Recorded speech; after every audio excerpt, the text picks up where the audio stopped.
As pessoas que eu dei referência neste podcast não partilham exatamente a minha opinião, o que eu acho salutar, mas não confundam o que eu estou para aqui a dizer com as pessoas que eu dei referência.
Bem-vindos a todos a mais um podcast. As pessoas hoje gravado no dia 30 de janeiro de 2018, na véspera de fazer um ano que comecei este projeto, que não é nada de especial, não é nada de novo, é só um podcast, mas é algo que me apeteceu fazer e um ano, entretanto, já passou. Este é o podcast de aniversário, digamos assim. E no meio disto tudo, pronto, tem sido um caminho divertido. Às vezes tenho mais disponibilidade para fazê-los, outras vezes não. O podcast de hoje em particular até tem clipes já assim com uma semana e meia de atraso, mas mesmo assim vou comentar sobre eles porque entretanto a vida põe-se à frente, mas tudo bom, adorei até agora, até ver. Tenho conhecido muita gente boa, em particular no Twitter.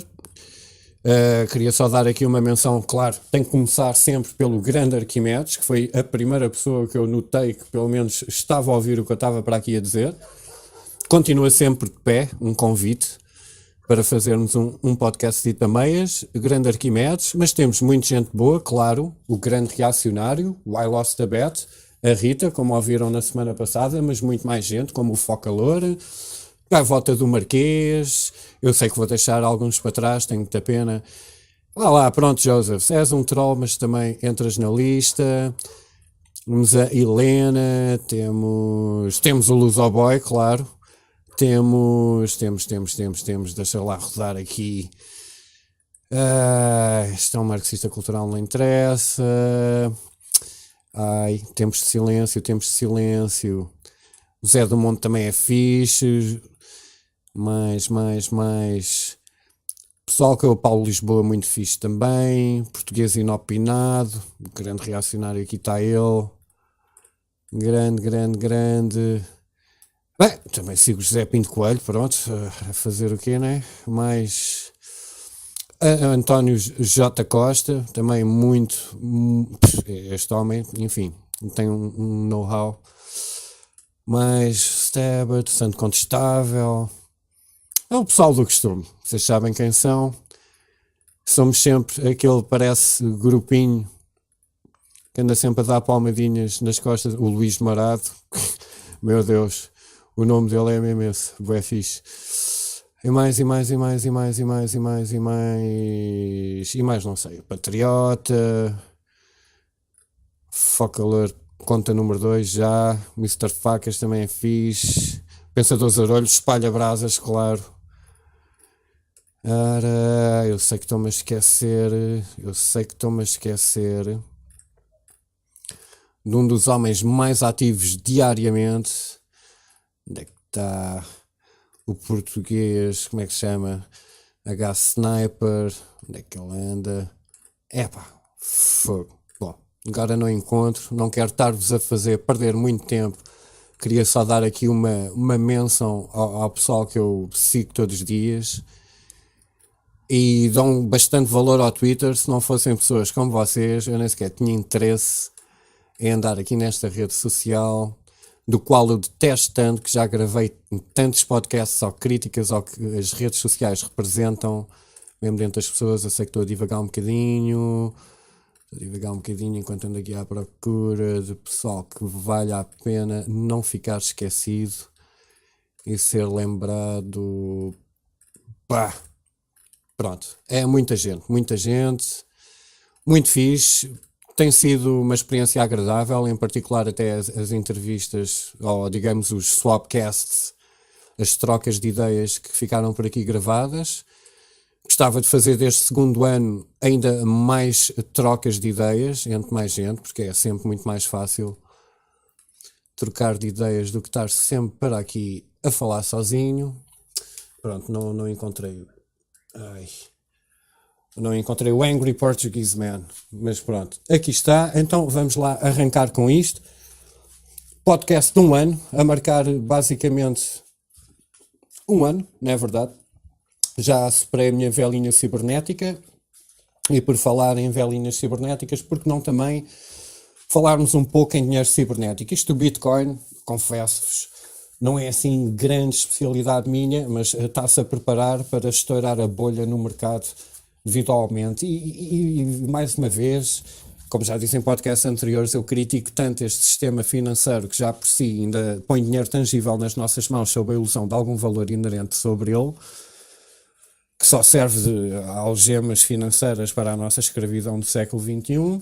O irónico, estes marxistas culturais se queixarem tanto da escravatura que nunca sofreram e nem sequer notarem que a própria moeda que têm no bolso para adquirirem os seus próprios bens, para se sentirem felizes com eles próprios através do materialismo e poderem continuar a regurgitar as suas opiniões nas redes sociais, que eu também gosto muito de usar, acaba por realmente, já está assim um bocado, digamos, quando há um ditado que existe na Bolsa, que é quando os senhores de sapatos engraxados começam a investir na tua empresa, é sinal que a tua empresa vai rebentar por alguma razão. E aqui temos um testemunho. Vamos então arrancar assim com a cryptocurrency, que vive dentro dos nossos computadores, e a seguir vou-vos dar um clipe porque que realmente ter o nosso dinheiro salvaguardado numa forma eletrónica e não o ter de uma forma real ou em metais preciosos ou alguma forma de valor real, caso um dia falte a eletricidade, pode constituir um risco para quem está a meter os seus ovos todos num cesto. Long-term puts. If I could buy a 5-year put on every one of the cryptocurrencies, I'd be glad to do it, but I would never short a dime's worth. Have you thought about trading the futures to take a negative position on Bitcoin? No. You would not do that? No. There's no reason. I get into enough trouble with things I think I know something about. Why in the world should I take a long or short position in something I don't know anything about? So, we don't have to know what cocoa beans are going to do or cryptocurrencies. We just have to focus on 8 or 10 stocks, that businesses basically that we think are decent businesses.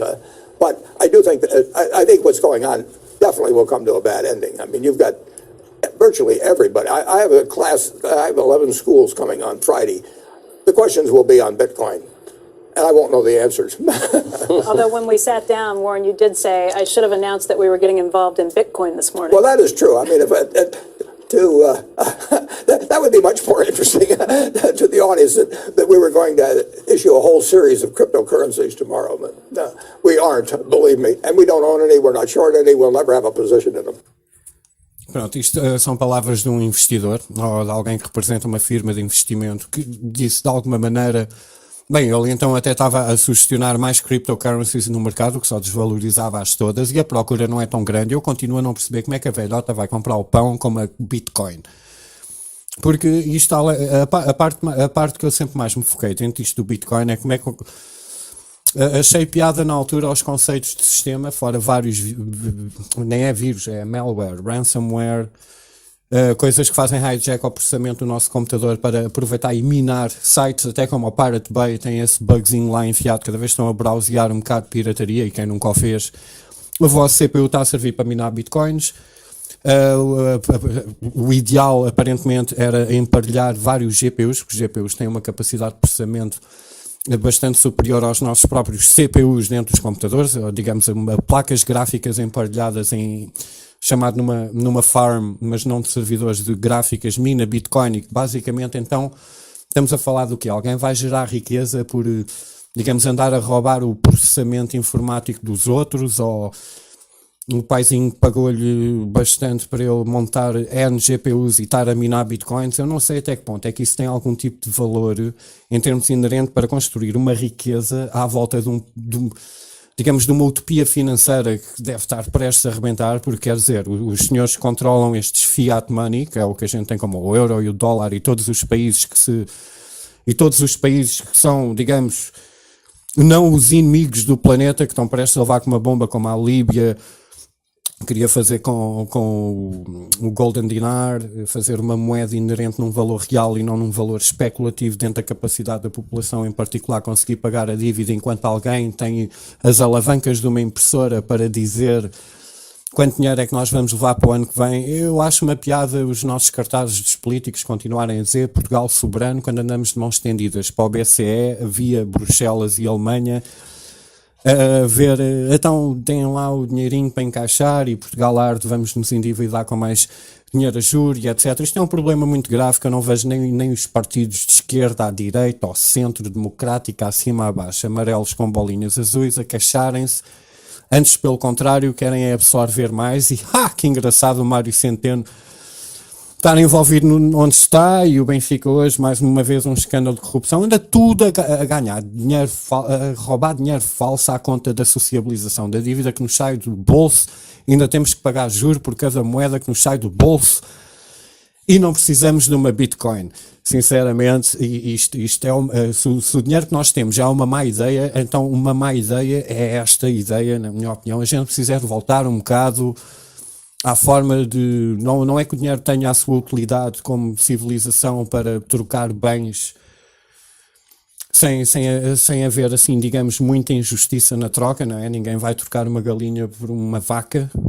Então foi assim um bocado dentro deste conceito que a humanidade inventou uma moeda de troca, mas a moeda tinha sempre um valor por trás a defender o seu próprio dinheiro. Daí a Inglaterra nunca ter aceito o euro, porque o colateral da Libra sempre foi o Tesouro Real. E como nós todos sabemos, o Tesouro Real inglês, que também foi roubado, não é? Digamos assim, mas servia para acabar no mundo, servia para acabar com a fome no mundo 8 vezes, teoricamente. O que não tem nada a ver com o arsenal nuclear que existe nesse mundo, que servia para acabar com o mundo ainda mais vezes do que isso.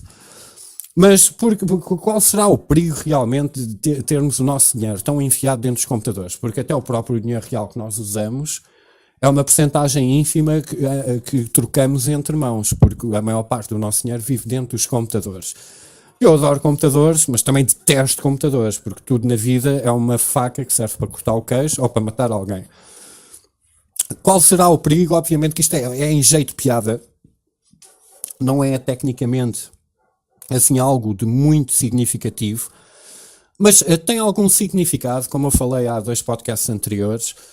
A feira do CES, que é a maior feira para exporem, digamos, o que vem aí na calha tecnológica, que eu digo sinceramente, para quem acompanha isto há muitos anos, eu diria assim por alto 80% de tudo o que sai dali são flops, digamos, tecnológicos, não vão a lado nenhum, mas também foi dessa feira que em 2016 foi dado o prémio do maior avanço tecnológico ao pau do selfie, e isso, o pau do selfie, é um dos maiores avanços tecnológicos. Eu digo a toda a gente que votou nesse avanço tecnológico para meter o pau num sítio que eu cá sei.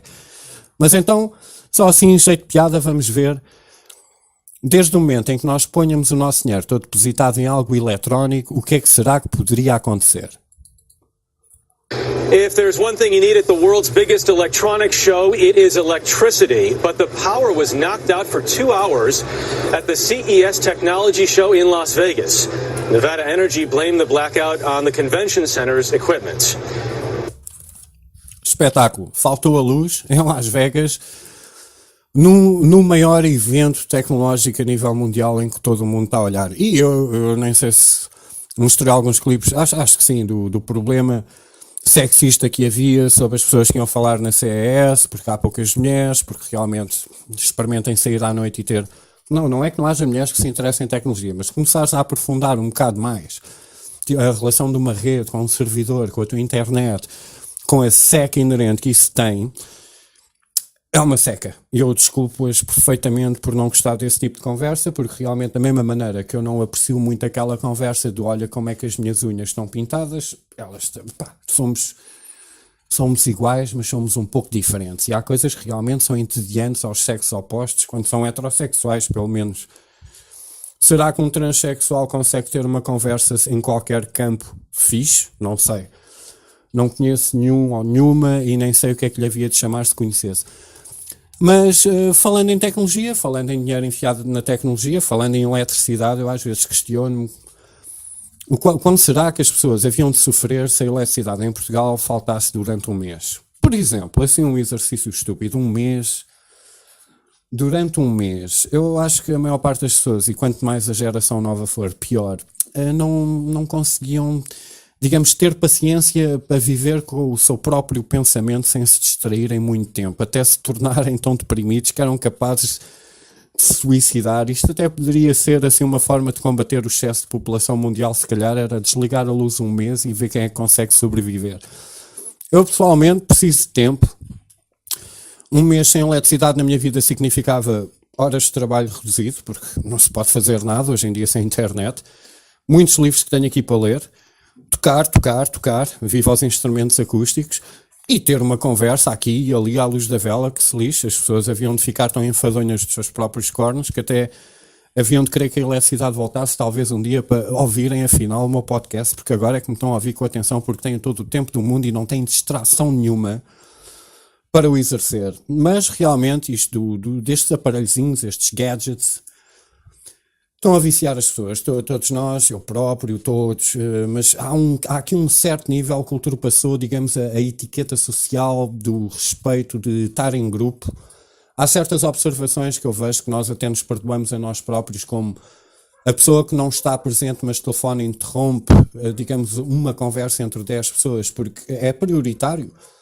Eu venho de um tempo em que havia um telefone, como é que se chama? Aqueles que tinham o disco, agora vamos chamar-lhe um telefone analógico, em que até era falta de educação telefonarem à hora de jantar, que é uma daquelas coisas, e agora vem aí, obviamente, que dentro deste mundo gerido por advogados, contabilistas e gananciosos da treta, obviamente que vão atacar esse vício, e até me espanta a mim não terem atacado antes, porque isto é realmente o lado apofático do se ficássemos sem eletricidade um mês, este sintoma que está finalmente a ser reconhecido está a vir ao de cima. A rift is brewing among Apple investors over whether the company should address fears that too much screen time may be harmful for kids. Two major Apple investors are urging the company to take action against iPhone addiction. An open letter to Apple, sent by hedge fund powerhouse JANA Partners and a California pension fund, cites recent studies that find screen overuse could hurt the development of children's brains and is contributing to depression and suicide risk in teens. But Reuters reporter Trevor Honeycutt spoke with some Apple investors who say getting hooked on smartphones is exactly the point. What they're telling us is that the fact that Apple products are addictive is what makes the company so great. So a lot of investors like stocks that are hated by some people. They like stocks like alcohol, tobacco, gambling. Why? Because even in a recession, people spend money on those things. And some people are starting to think of Apple as being a sin stock kind of like those. One fund manager says the real culprits are social media companies, and that Apple is merely the portal through which Facebook and Snapchat keep kids coming back for more. Apple has not commented on the letter. And while its products come with parental controls, some fear if Apple doesn't do more proactively, the government just might. Technology companies have been the market leaders. They have been the stocks that have seen the biggest rise over the last few years. And the only kind of shadow on the horizon is this idea that maybe someday the attention that these companies are going to get is going to lead to more regulation and it's going to cut back on their profits.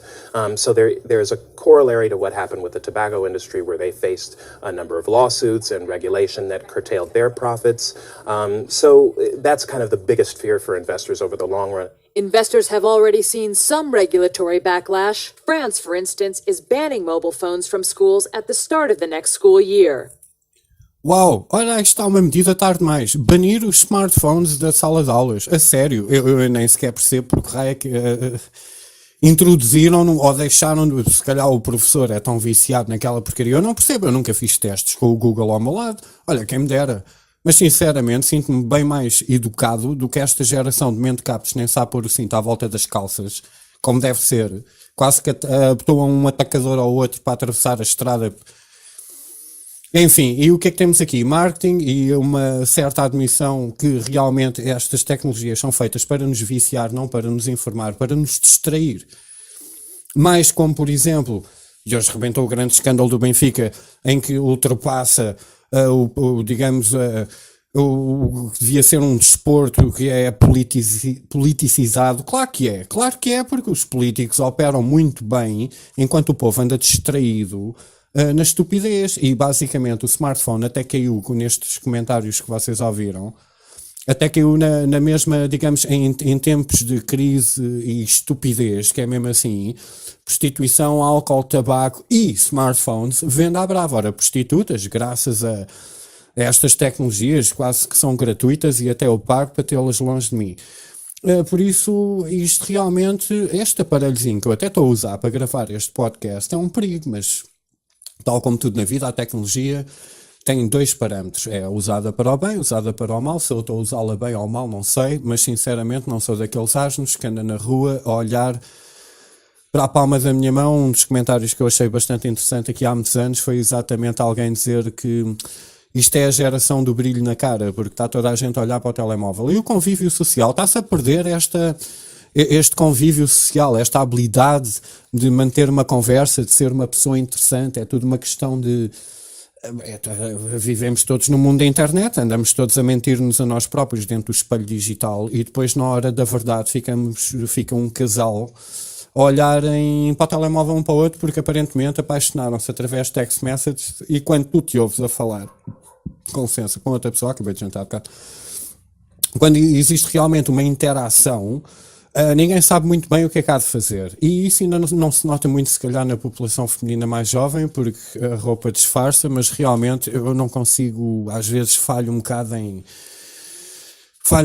em quando ouço assim conversas ao lado, e eu estou a generalizar, obviamente, conheço muito boa gente, as pessoas com que eu gravei swapcasts e podcasts, malta nova, com a cabeça no sítio, a seguirem o seu caminho, a seguirem o seu percurso, psicologicamente à prova de bala em relação a opiniões alheias, porque o que sentem por dentro, o que acham é mais forte do que elas, e eu identifico-me com isso. Não quero estar a pôr palavras na boca de ninguém, mas é isso que eu sinto, porque mesmo dentro de uma rede social, estas opiniões que estão aqui a ser ditas, e as pessoas que eu mencionei ao princípio, digamos que não é popular, não é por aqui que a gente vai buscar likes e seguidores e colecionarmos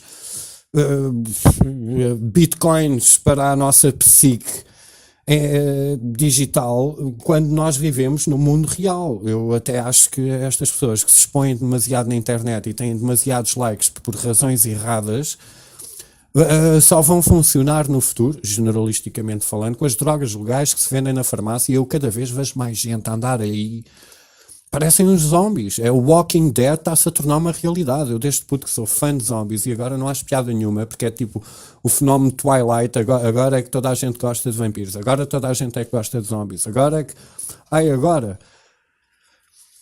agora é que está toda a gente a ficar tão zombie que até se calhar se identificam no que estão a ver, porque o próprio clássico do George Romero era uma crítica social em relação à forma apática como as pessoas andam a interagir umas com as outras, que foi criado o personagem do zombie, mas isso passa por trás de toda a gente, de muita gente. Mas agora, lá está, e estas coisas são feitas por pessoal do marketing. Não estão a pensar no nosso interesse pessoal, estão a pensar em rentabilizar, como é que eu consigo esmifrar-te mais um teu neurónio, como é que eu consigo te enganar a ti próprio, que tu estás a ter uma ideia original quando é a minha ideia que eu estou-te a meter no crânio. Isto é moda, isto é tendência. Temos a televisão a cantar de cor, temos as redes sociais a promoverem o que não interessa, temos os jornais a... mesma coisa. É sempre...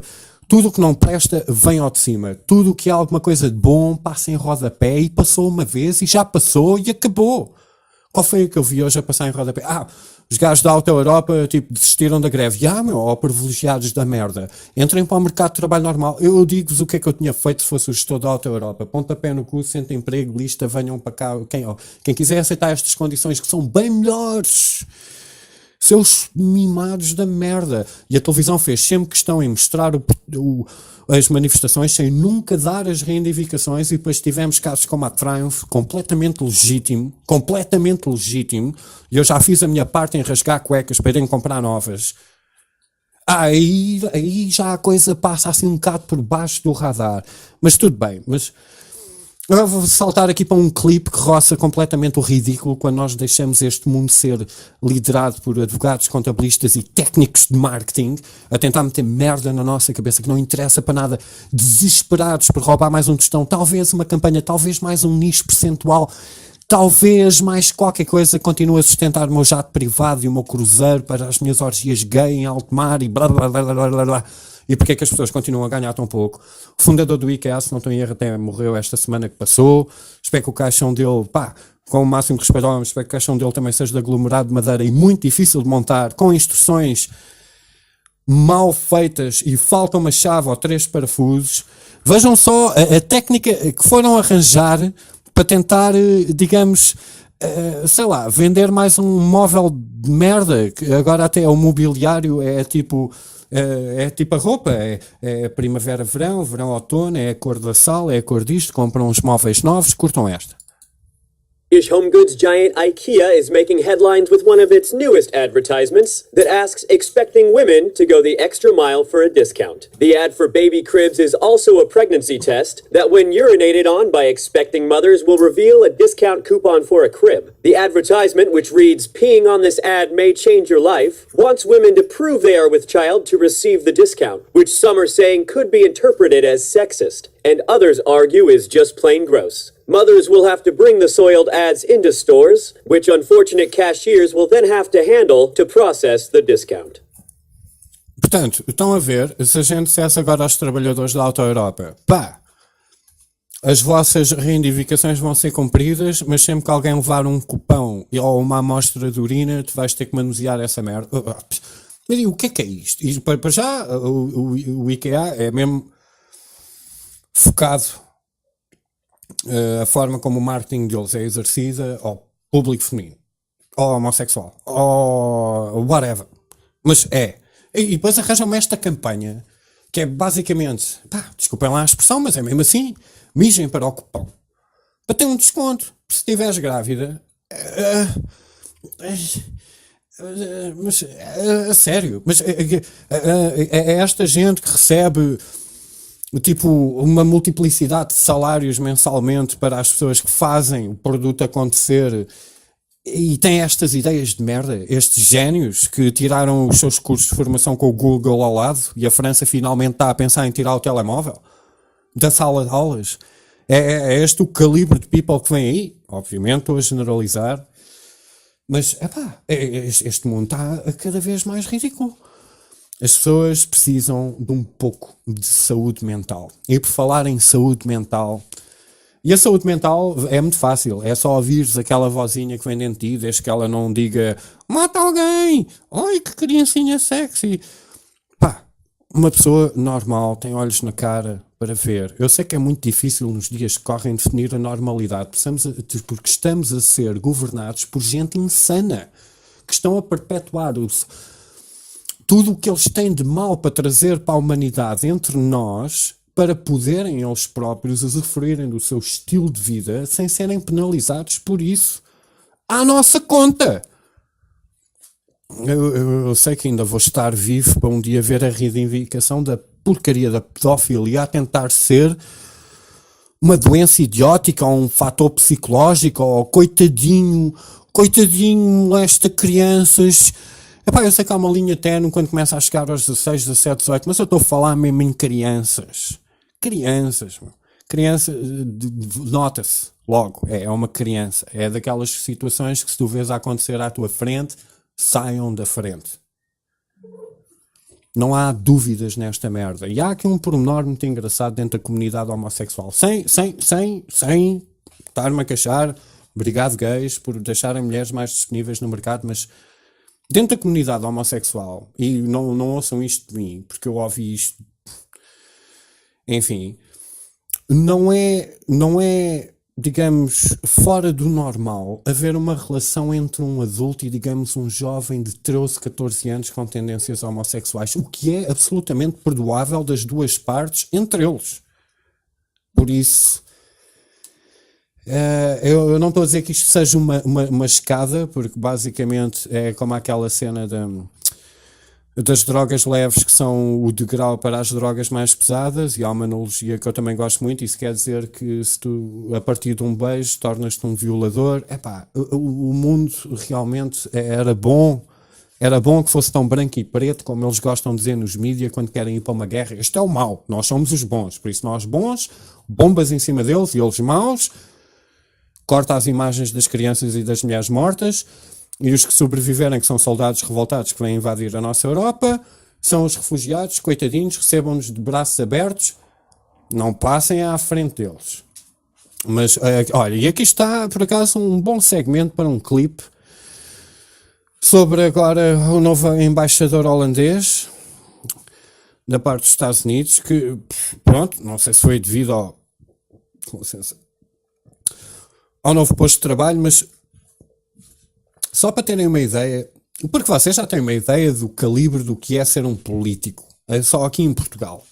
Só que em Portugal já chega, tanta corrupção.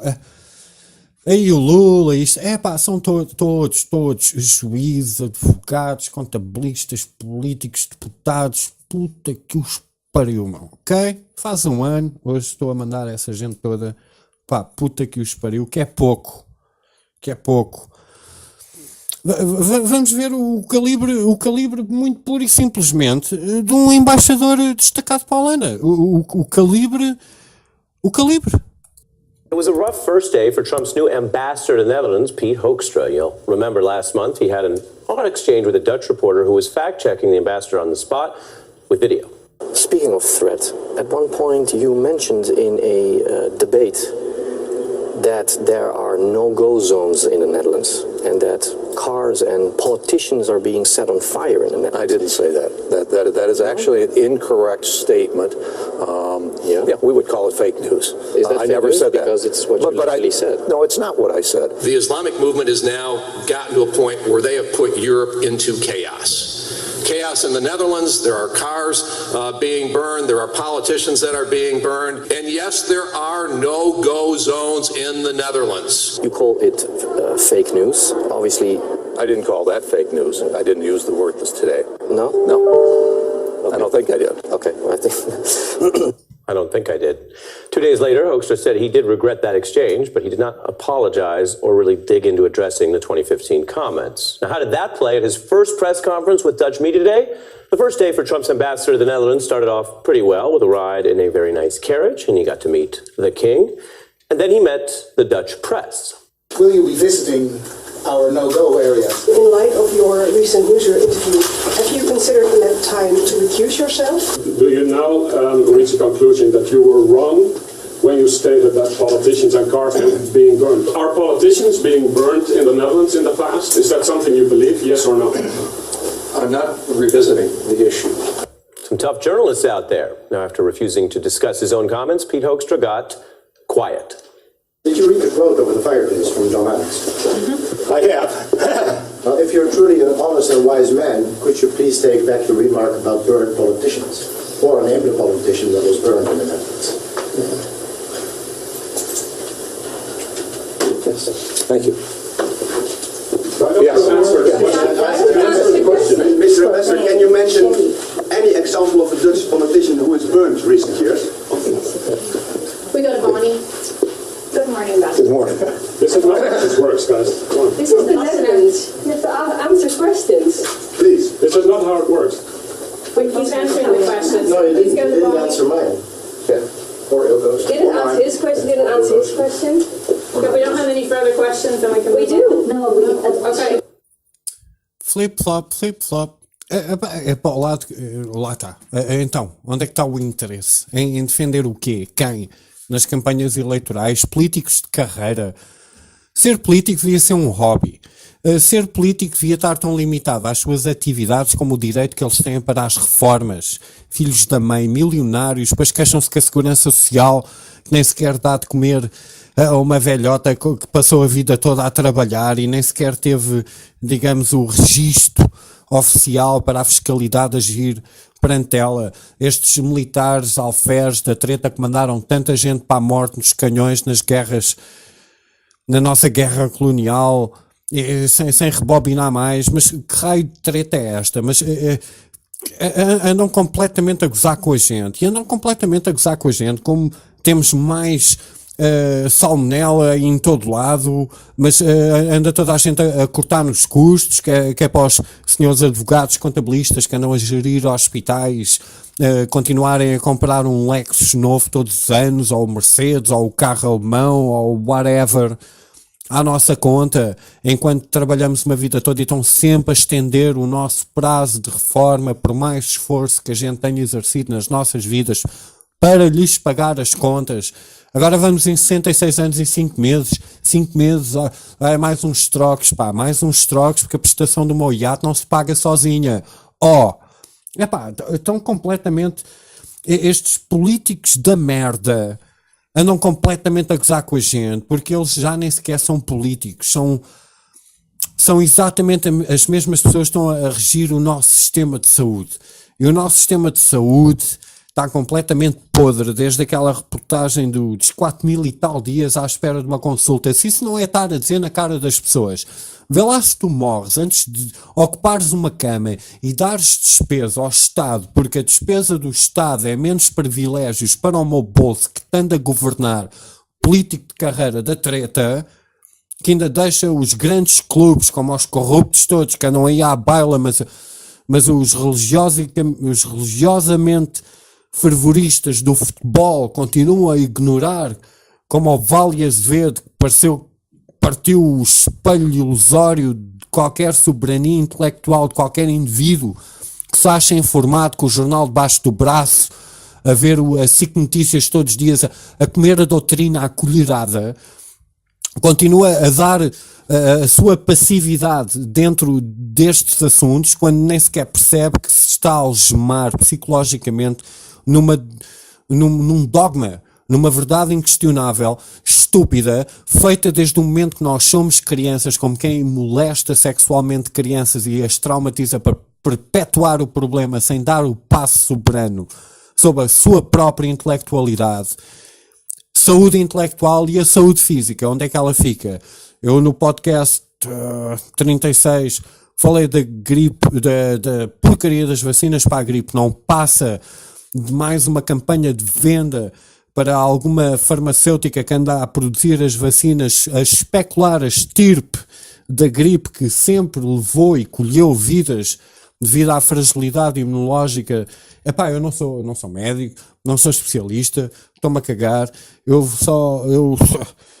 a morte espera-nos a todos, mas eu vou-vos mostrar mais agora 2 clipes em contraste, só para terem uma ideia de quando, o último pingo financeiro que ainda pode ser exercido através dos mídias para vender a vacina que já está a passar de timing para ser tomada, o último grito de desespero para vender o final do stock comprado com dinheiro público, inventado, etc, como tenho falado.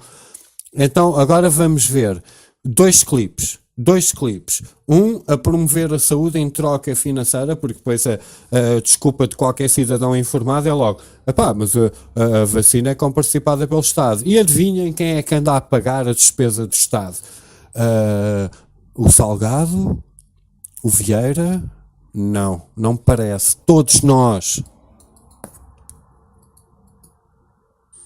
Mary Bruce, up on the Hill. Mary, thanks as always. We're going to turn next here to the deadly flu outbreak across this country.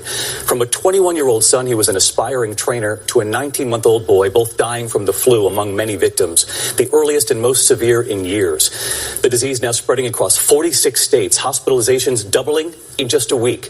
So why is it so powerful this year? And if you get the flu shot now, how soon before it helps? Here's ABC's Gio Benitez. Tonight, a dangerous strain of the flu is hitting the nation hard. The CDC says the H3N2 strain is causing one of the worst seasons in recent history. This virus tends to affect older people, so over 65, and very young, under a year. 19-month-old Nathaniel Downey of Toledo, Ohio, died Monday from the flu. The family says he suddenly started coughing and within an hour couldn't breathe. Even the seemingly fit can be affected. This 21-year-old aspiring to be a personal trainer died. The family says a simple cold turned into a serious flu. We showed his photo to the doctor. He says cases like these are very rare and he'd need to know more, but that any age group can catch the flu. It's certainly an awful and it's a scary story. And when you're looking at the overall numbers of people in his age group, this person isn't necessarily at increased risk of adverse outcomes. Tonight, the CDC is still urging people to get the flu shot, even though it's only estimated to be 30% effective against this year's main flu strain. And Gio Benitez outside Mount Sinai Hospital here in New York City, where doctors say they're seeing a spike in flu cases. And Gio, do experts think wild temperature changes that we've seen across this country are hurting our immunity when it comes to fighting the flu? And the other question we're getting from a lot of people is if you get the flu shot now, how soon before it takes effect? You know, David, in fact, experts are actually trying to figure out if there's any relationship between the flu and those extreme temperature changes. But you know what? Regardless, they say get that flu shot. It's not too late to get it. They say it takes about 2 weeks to be fully effective, so the sooner the better. All right, Gio Benitez, and we'll... Ok, e o que é que acabámos de ouvir? Primeiro, eventos que vamos assumir que foram reais, porque não vamos faltar ao respeito, vamos assumir que realmente houve mortes através da gripe. Epá, já houve atletas em forma altamente monitorizados que morreram em campo indireto. Corpo humano, a morte espreita-nos atrás da esquina a qualquer altura. Mas esta reportagem é realmente uma deconstrução dos mídia absolutamente autêntica em termos de, primeiro, medo. Medo. Vamos implementar medo. Será que é tarde demais? Não, agem 2 semanas. A percentagem de sucesso é 30%. Eu mostrei-vos clipes no podcast 36, em que a percentagem era 10%. Por isso, vamos acreditar em quem? Não sei. Mas medo. Primeiro, implementaram o medo. Olhem para estes exemplos. E depois para vender tipo a última resma de stock que ainda têm. Não, mas se tomares hoje, daqui a 2 semanas ainda entra em ação. E depois, mas isto é o quê? Eu agora estou-vos a dizer, eu não estou-vos a dizer isto numa perspectiva de bata branca, de apelo à autoridade, whatever. Isto é exatamente o contraste entre o que nos é vendido mediaticamente em forma de publicidade explícita, na minha perspectiva, porque aparentemente aos mentecaptos comem isto à colher e se alguém lhes disser estás a comer merda à colher, mas não te cheira a merda, não, porque na televisão dizem que a merda cheira a rosas. Agora vamos ouvir um clipe muito mais, digamos até, deve ter sido extraído destes vídeos estúpidos que metem no Facebook, em que alguém benevolente oferece maçãs a um vagabundo só para postar um vídeo para alimentarem o seu ego em troca de maçãs com muitos likes, porque não são os likes que andam a mudar o mundo, mas independentemente disso, agora o clipe vocês vão ouvir é o estado da saúde, que até tipo, tem um reflexo absolutamente direto no estado da saúde que se passa em Portugal, devido a estes cortes orçamentais, devido a estes hospitais estarem a ser geridos por contabilistas e advogados, o mais importante, porque desde que sigas a legislação, se for, digamos, mau diagnóstico, resultar em morte, pôres as pessoas na rua para desocupar uma cama, para continuar a rentabilizar uma PPT, em que o nosso dinheiro público foi usado para investir naquele hospital e o privado tem que sempre levar o lucro, daí a rentabilizar a nossa própria mortalidade em troca de vendas farmacêuticas, vacinas, sempre o mesmo esquema, todo o fim de ano é sempre a mesma treta. Agora vamos ouvir um clipe que reflete exatamente o porquê de tanto tempo de espera para quem ainda tem saúde e quer recuperá-la em relação à rentabilização de uma cama e espaço hospitalar. So y'all just gonna leave this lady out here with no clothes on? Overnight, Mamu Baraka That is was not walking okay. past the Baltimore hospital when he noticed something he says he'll never forget. You all need to, I'm assuming that you all are with the security department? Okay. Is there a supervisor available? The hospital's security guards had just wheeled a patient to a bus stop, and in the freezing temperatures, they left her there. The only thing she had on was a hospital gown. It's about 30 degrees out here right now. Are you okay? Are you unable to speak?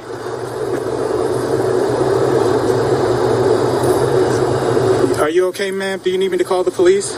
It's called patient dumping, and it doesn't just happen in Baltimore. In 2007, 60 Minutes investigated the practice of removing homeless patients from Los Angeles hospitals and leaving them downtown. Often the patients are not insured or have other financial issues. It's unclear if that was the case in Baltimore. Go ahead and sit down.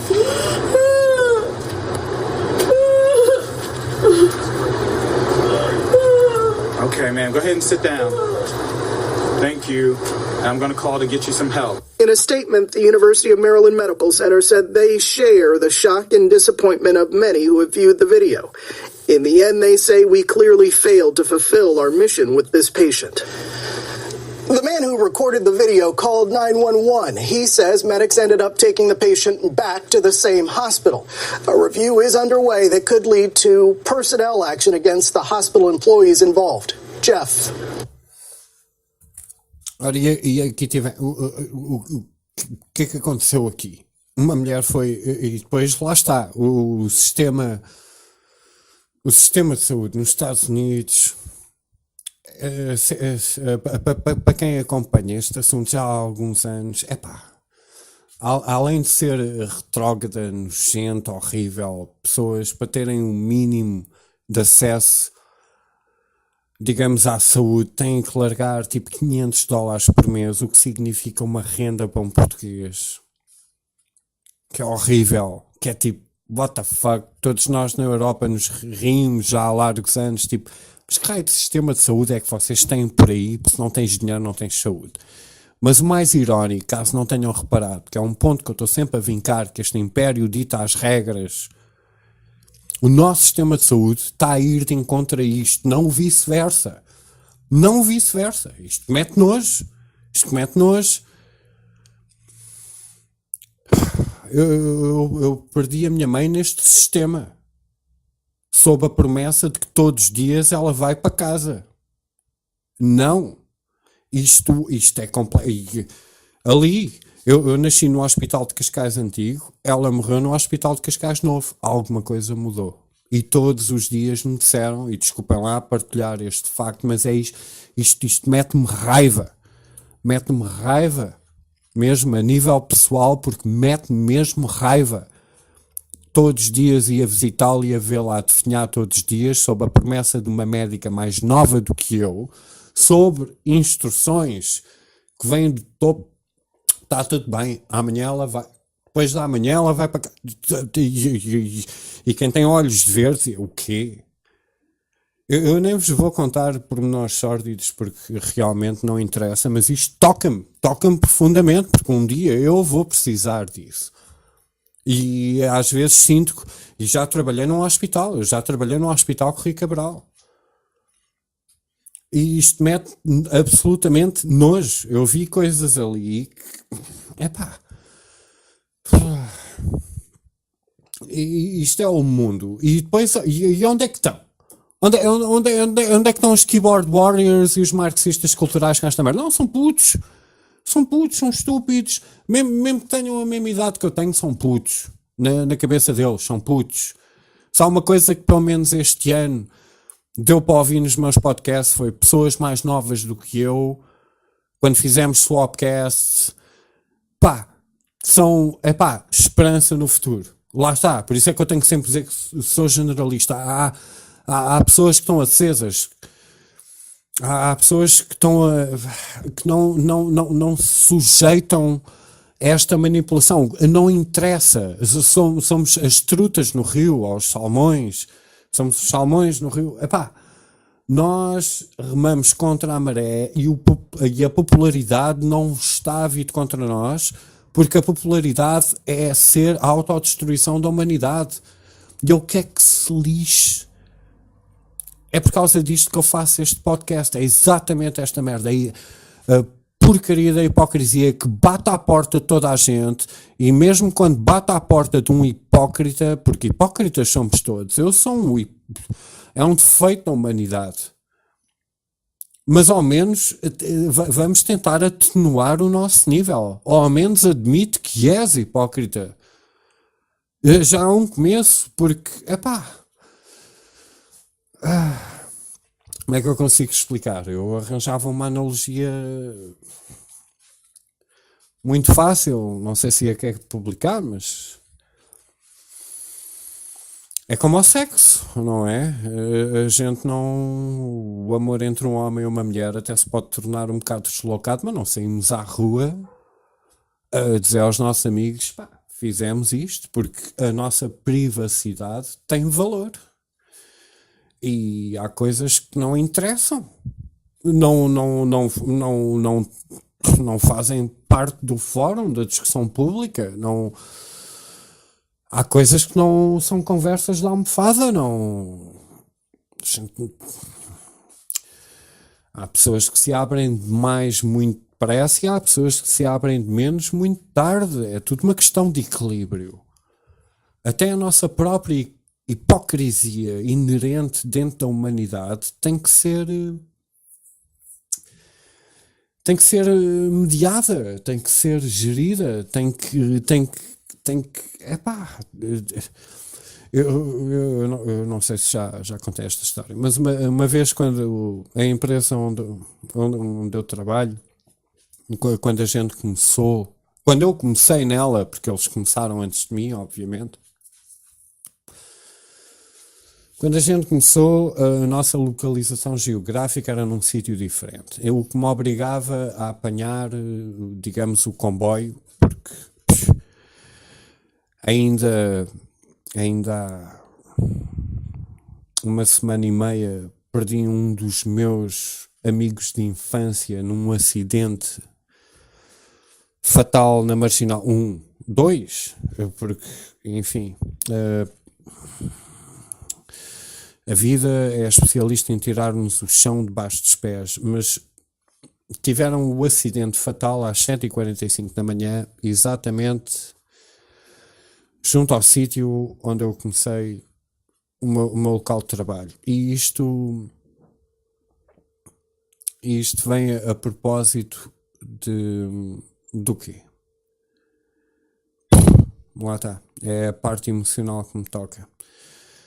Mas a vida é bué aleatória. Estás aqui hoje e de repente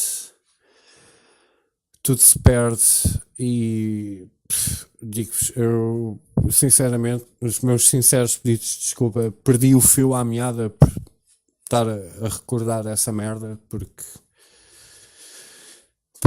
foi exatamente o que eu disse aos meus amigos, tipo, porque foi um núcleo. Eu nasci neste bairro, é tudo igual, nascemos juntos, a gente não tinha cartas na manga ou truques. E eu disse a toda a gente, quase desfeito em lágrimas, tipo, foda-se, podia ter sido qualquer um de nós aqui, man. É uma sorte cada dia que a gente tem nesta vida.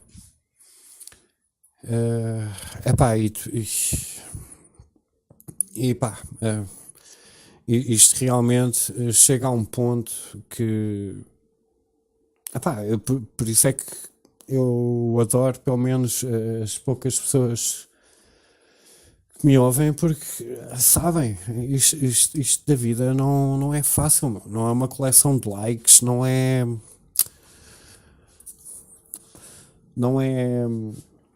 protagonismo. E eu, como já disse até em alguns podcasts anteriores, que isto é um bocado também uma retrospectiva do que eu tenho dito por aqui.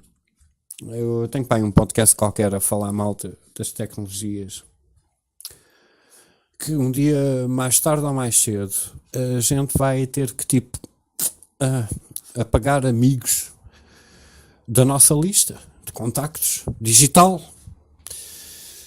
E pronto, e aqui está. Detesto ter razão. Eu detesto ter razão. É uma merda. Eu ainda não apaguei. Continuo com o número dele no meu telemóvel. É surrealista. É como se tivesse sido eu a ir. Mas eu hei de ir. Todos nós havemos de ir. Isto não é por ser deprimente. Eu uso isto mais como um motivo para tentar usufruir melhor do meu tempo. Eu já disse isto também várias vezes. Este é o podcast do primeiro ano. O tempo é o nosso bem mais precioso. Se nós, hipoteticamente, soubéssemos o nosso prazo de validade, havia de ser tão surpreendente para algumas pessoas que mudavam logo a maneira delas de viver. Só que, ainda bem que não sabemos. Porque ao mesmo tempo também nos permite a nós próprios sermos como somos, sem esta preocupação da mortalidade. Mas esta preocupação da mortalidade expressa-se em vários fatores. Não é à toa que as mulheres, à medida que envelhecem, as que não construíram caráter, só usaram a futilidade, começam a meter botox e silicone em sítios que se torna freakish. Temos, por exemplo, o Michael Jackson, que apesar de já ter falecido, como lhe foi negada uma infância normal, gostava de se deitar na cama com crianças, mas eu aí tenho várias reservas. Eu acho que ele era um castrado no verdadeiro sentido da palavra, porque haviam realmente músicos, cantores, que eram castrados entre os 12 e 13 anos para ficarem com aquela voz antes da testosterona avançar naquela mudança. Isto é um assunto muito complexo, mas hoje em dia existe a castração química e a voz dele era aguda e eu não sei, é pura especulação, mas este mundo realmente está bué virado de pernas ao contrário e as pessoas perdem bastante aquela visão pessoal. Não sei qual é o problema de alguém um dia assumir que eu estava errado. Eu acho que é dos atos mais nobres. Às vezes estava errado. Peço desculpa. É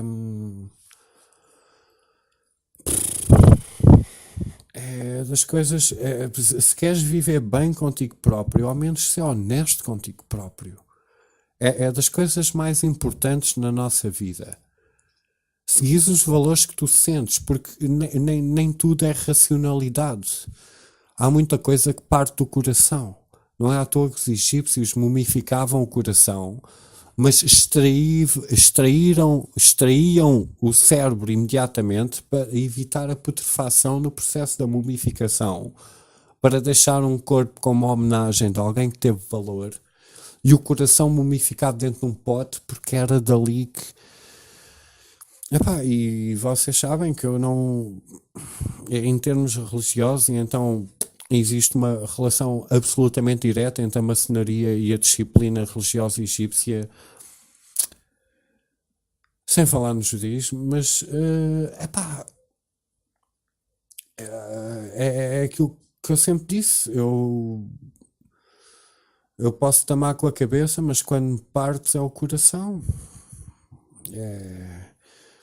Esta existência humana resume-se sempre, e por mais leviano que as pessoas tentem levar a libertação e liberalização e que se lixe, eu nem sei me identificar como sexo. Eu tenho aqui uma proposta para os marxistas culturais, porque há uma coisa que, por exemplo, a Rita disse no último podcast que a gente gravou. Ela disse exatamente: eu gosto de ver o outro lado da questão. Certo, mas completamente certo. O outro lado da questão é super importante, não é olhar para um lado da questão: eu sou livre, faço o que quiser, sou dona do meu corpo. Mas espera, Consequências. Pois, as consequências é que depois acabam-se por tornar um bocado autodestrutivas dentro do nosso próprio ego, conforme o ego tenha sido alimentado puro, porque o ego é um perigo, mas o ego é o que nos impede de nos matarmos já amanhã, porque nós somos o único ser vivo com a maldição de sabermos que vamos morrer. O ego é importante, mas, não vivas através do teu ego. E está aqui uma armadilha muito, digamos, fácil de ser. Eu não queria. Mas é assim, acho que o sexo feminino é capaz de ter uma propensão maior de cair no próprio ego, só um bocadinho. Tenho que abrir aqui a porta. Alô? Estava a falar bem mal de ti. Eu tenho uma propensão de, às vezes, devido ao seu prazo de validade, às vezes ser um bocado mais curto em relação às armas que possam usar erroneamente, porque o caráter tem que vir sempre ao de cima, em última instância, para te continuares a valorizar como um ser humano. Isto é o cerne da questão autêntico de como é que nós interagimos na vida uns com os outros. E o próprio respeito que tens por ti próprio é projetado em relação ao respeito que os outros sentem por ti, que tu dás a eles. Por isso o ego é útil, mas não convém abusar dele. Mas isto é daquelas coisas que não interessa para aquilo que eu diga. Se ninguém aprendeu isso por si próprio, é tarde demais para me estarem a ouvir. Eu não sou nenhum guru, nem quero ser, quer que se lixe. Eu próprio não sigo nenhum, por isso. Isto são só os pensamentos para festejar o primeiro ano de podcast que ando para aqui a fazer. E pronto, e agora mudando de assuntos, porque não quero estar a deprimir mais people. Obrigado às 3 pessoas que não desligaram até já. Vou passar aqui uma sequência de clipes muito interessante só para acabar, que é o Norman Finkelstein com um convidado com um nome impronunciável, mas altamente informado, que fala mais uma vez desta situação geopolítica a nível mundial que provoca várias fricções em termos de opiniões, conversas de café, para ainda as quem consegue ter, altamente desinformados em relação ao mediatismo que passa em relação a estes assuntos. Próprio já estou a perder um bocado a pedalada, por isso vamos ouvir esta sequência de clipes. Eu vou interrompendo à medida que seja necessário. Vou meter um pelo meio, que faz parte do pacote do meu 11 de setembro, sim, grande reacionário. Eu juro que vou pôr isso no ar, man. Tens que me dar tempo, meu, se soubesses da minha vida, mas pronto. Vamos então passar agora, dentro de toda esta hipocrisia que eu tenho dito anualmente, a minha empatia, porque tudo é um pouco generalista e há pessoas que realmente merecem algum valor. E eu defendo realmente os valores deles, mas os valores deles lá, defendam os meus cá também. Vamos ser um bocado recíprocos, mas isto realmente faz parte do problema. E só para desanuviar um bocadinho, vamos então falar de geopolítica. Actual refugees and children of refugees, but under the categorization used in Gaza, they're all classified as refugees, so that's 70%. Secondly, half of Gaza's population, or slightly more, are children. And so you have this overwhelmingly refugee child population, and they rely overwhelmingly on UNRWA, the United Nations Relief and Works Agency. UNRWA is financed between 25 and 30% by the United States, and that comes to about $300 million a year. And so the threat of cutting the money to UNRWA would be devastating for an already devastated population, overwhelmingly children. Nonetheless, I would like to keep things in proportion. So it would be a catastrophe, no doubt about it, if UNRWA is defunded by the United States. However, let's look at the numbers. We're talking about $300 million annually. Mohammed bin Salman, the Crown Prince of Saudi Arabia, he paid $500 million for a yacht. That would have covered all of UNRWA's expenses, the American portion, for more than a year. He paid $450 million for a Da Vinci painting. That would have covered all U.S. expenses, again for more than a year. He paid $300 million for a house in Versailles. That would have covered all the UNRWA expenses by the United States. And God only knows how much money he paid for Tom Friedman's column in the New York Times. Well, why don't you explain what you're referring to, the op-ed piece in the New York Times about Mohammed bin Salman, the Crown Prince of Saudi Arabia? O que ouvimos aqui foi basicamente, só como um intro, basicamente a despesa de alguém que, como vão ouvir, está a ser pago pelo George Soros, grande inimigo da humanidade. Não sei porque é que estes marxistas culturais não pegam nas suas tochas e nas suas forquilhas e vão, mas eliminar dos problemas da humanidade, porque há meia dúzia de pessoas, e eu quando digo meia dúzia é muito figurativamente, que transformavam o mundo num sítio bem melhor se não andássemos a dar orelhas mocas a estas mensagens altamente pagas e patrocinadas por realmente desastres humanitários que acontecem e podiam ser resolvidos no país deles, para eles defenderem a cultura deles e ficarem na deles e a gente ficar na nossa e fazermos intercâmbio económico e estar tudo na boa, mas não, temos que mudar a nossa cultura, pagar a despesa para continuar a perpetuar a destruição da humanidade. Vamos ouvir a segunda parte desta treta. Crown Prince of Saudi Arabia. There are young people here, so I have to be careful about my language.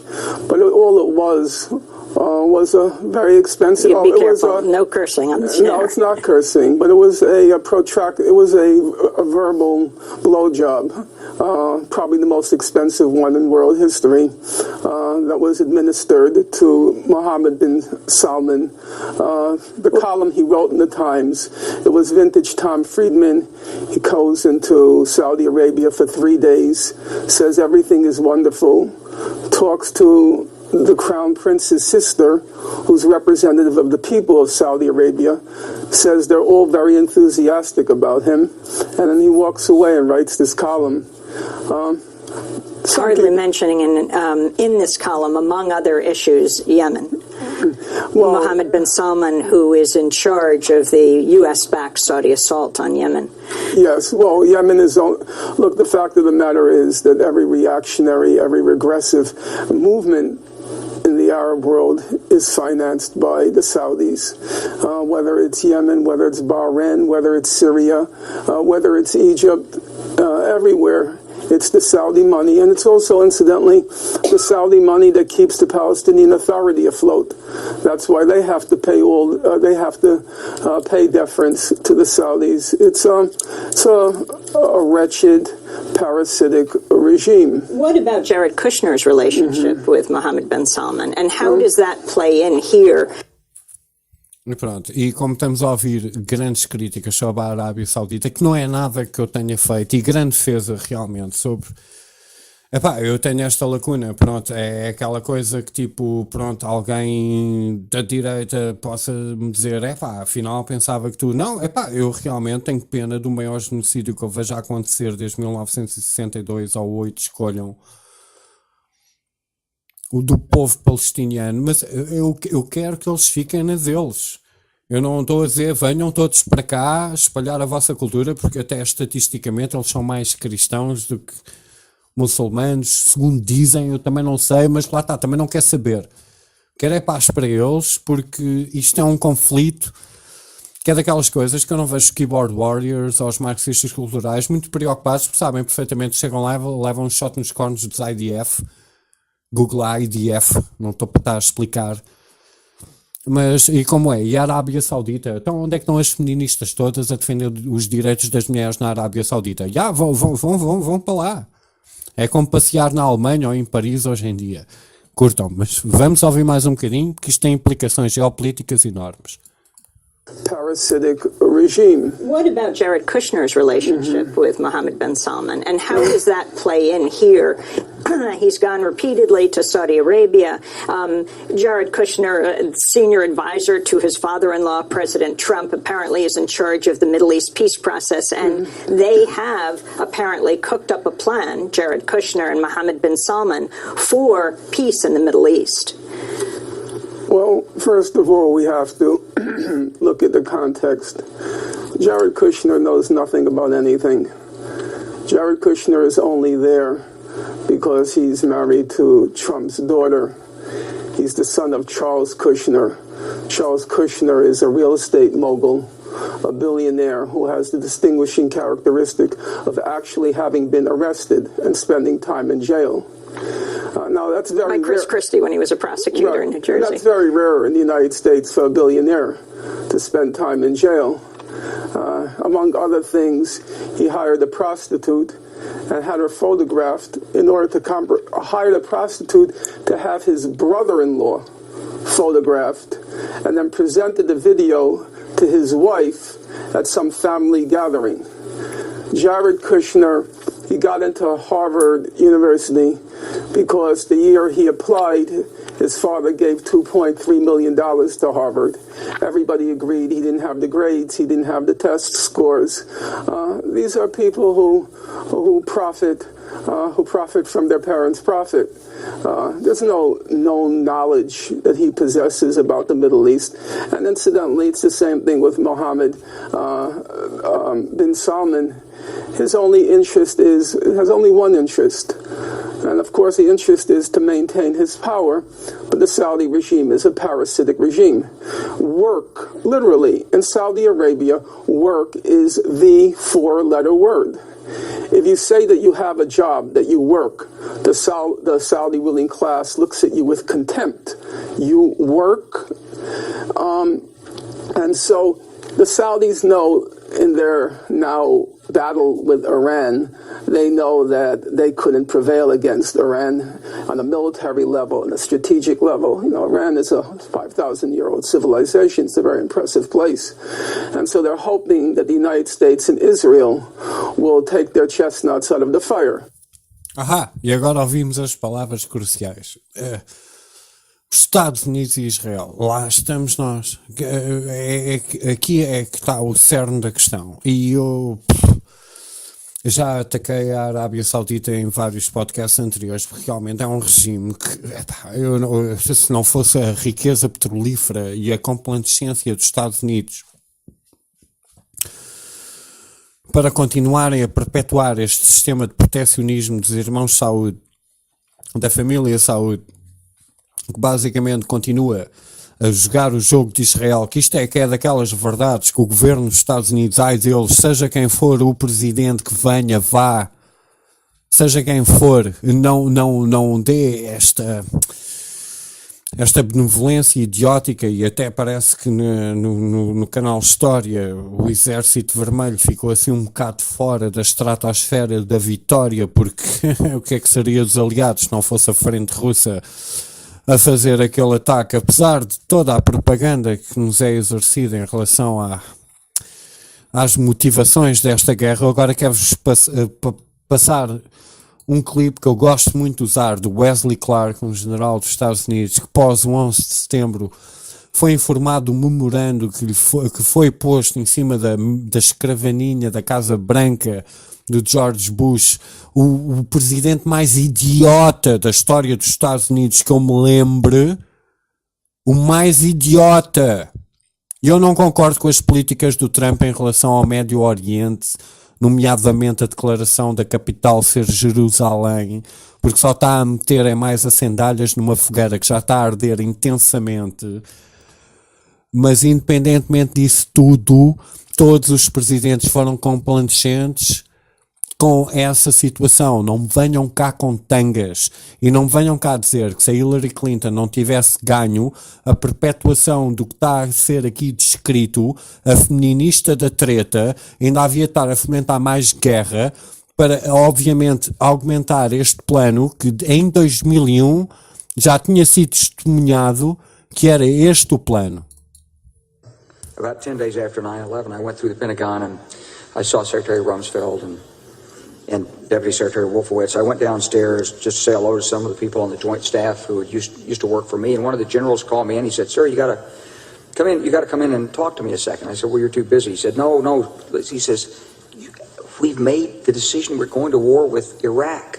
This was on or about the 20th of September. I said, "We're going to war with Iraq. Why?" He said, "I don't know." He said, "I guess they don't know what else to do." So I said, "Well, did they find some information connecting Saddam to Al-Qaeda?" He said, No. He says, "There's nothing new that way. They've just made the decision to go to war with Iraq." He said, "I guess it's like we don't know what to do about terrorists, but we've got a good military and we can take down governments." And he said, "I guess if the only tool you have is a hammer, every problem has to look like a nail." So I came back to see him a few weeks later, and by that time we were bombing in Afghanistan. I said, "Are we still going to war with Iraq?" And he said, "Oh, it's worse than that." He said, he reached over on his desk, he picked up a piece of paper, and he said, I just got this down from upstairs, meaning the Secretary of Defense's office today, and he said, "This is a memo that describes how we're going to take out 7 countries in 5 years, starting with Iraq and then Syria, Lebanon, Libya, Somalia, Sudan, and finishing off Iran." The truth is about the Middle East is, had there been no oil there, it would be like Africa. Nobody is threatening to intervene in Africa. The problem is the opposite. We keep asking for people to intervene and stop it. And there's no question that the presence of petroleum throughout the region has sparked great power involvement. Whether that was the specific motivation for the coup or not, I can't tell you, but there's always been this attitude that somehow we could intervene and use force. E pronto, e isto é basicamente a forma como o mundo se anda a regir hoje em dia. Obrigado, Merkel, por seres a embaixadora do BCE e estar-nos a obrigar esta complacência idiótica de uma guerra que vem derivada dos Estados Unidos como força invasora, como cão de ataque, devido a interesses que fazem parte do grande projeto. Isto é quase como um pequeno resumo da terceira parte que ainda vai ser produzida do 11 de setembro, porque eu estou a seguir uma sequência de provas que vai culminar numa cena que faz alguma lógica até para um investigador qualquer. Porra, ou eu estou insano, ou este mundo não está a correr nada bem. Este ano culminou de podcast, eu apontei a corrupção do desporto, a hipocrisia do feminismo, a hipocrisia, e depois lá está, nós ouvimos estas tretas e ficamos aqui preocupados em relação a crianças que ainda nem sequer definiram a sua própria sexualidade, sobre o direito delas próprias de definirem a sua aparentemente vontade homossexual para promover não sei lá o quê, esta agenda elitista que só tem mais é que dinheiro a ganhar em relação a justificarem o seu estilo de vida absolutamente podre, como se fosse uma normalidade dentro das massas que lhes pagam as contas para continuarem a usufruir das suas grandes orgias com ouro a escorrer pelas paredes. Não. E agora vou-vos mostrar realmente, e sim, Israel faz parte da equação, o quinto e último clipe para rematar isto. Will take their chestnuts out of the fire. So they want Israel and the United States to go to war with Iran. And so they're willing to do anything. They'll give away Palestine, they'll give away the studio, they'll purchase it and give it away to get the United States and Israel to do their bidding. So we're not really talking about a peace plan.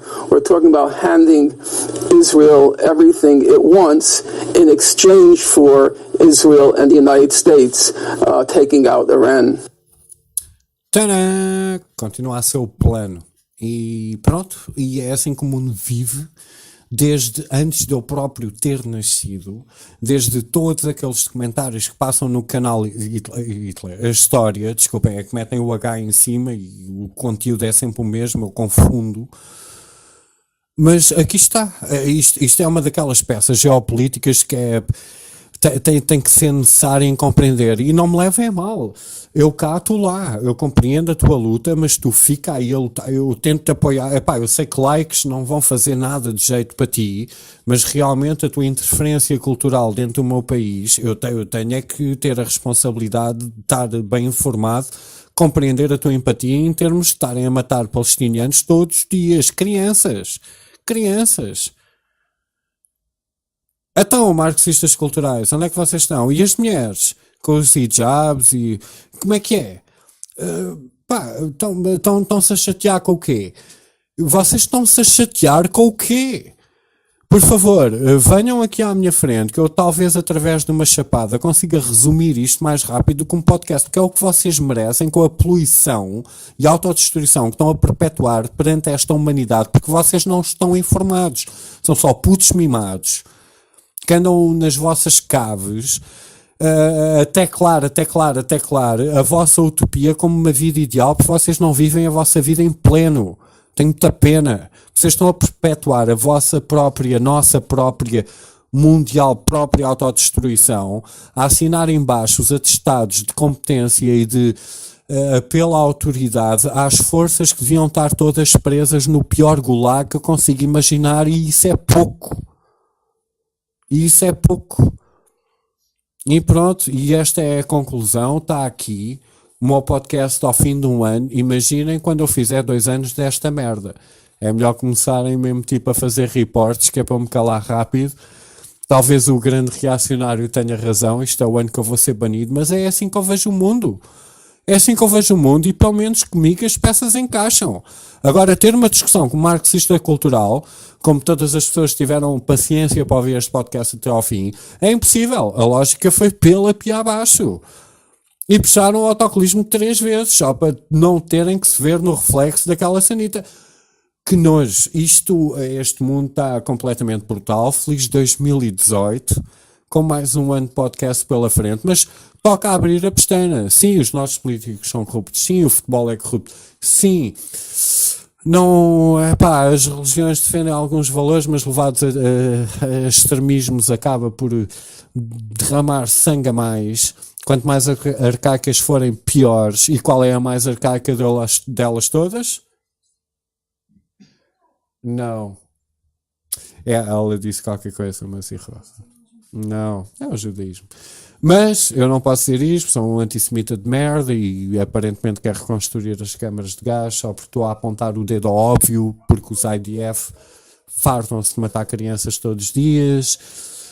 E estamos mais num sítio do mundo em que realmente as mulheres não têm absolutamente direitos nenhuns, e afinal andamos aqui no Ocidente a queixar do quê? Andamos-nos a queixar do quê? Ou andamos a queixar de uma distração, ou devíamos nos estar a queixar de coisas mais legítimas e se calhar exercermos o nosso direito de voto em algo mais válido, alguém que fala a verdade, que nem sequer legalmente tem o direito de entrar para, digamos, o seio do poder político, porque um partido independente não tem assento parlamentar, segundo eu vi, não investiguei a fundo, perante estas já caladas notícias do financiamento partidário que foi combinado 9 meses a portas fechadas sem atas, que é absolutamente não transparente, como eles gostam muito de se autoproclamar de o serem.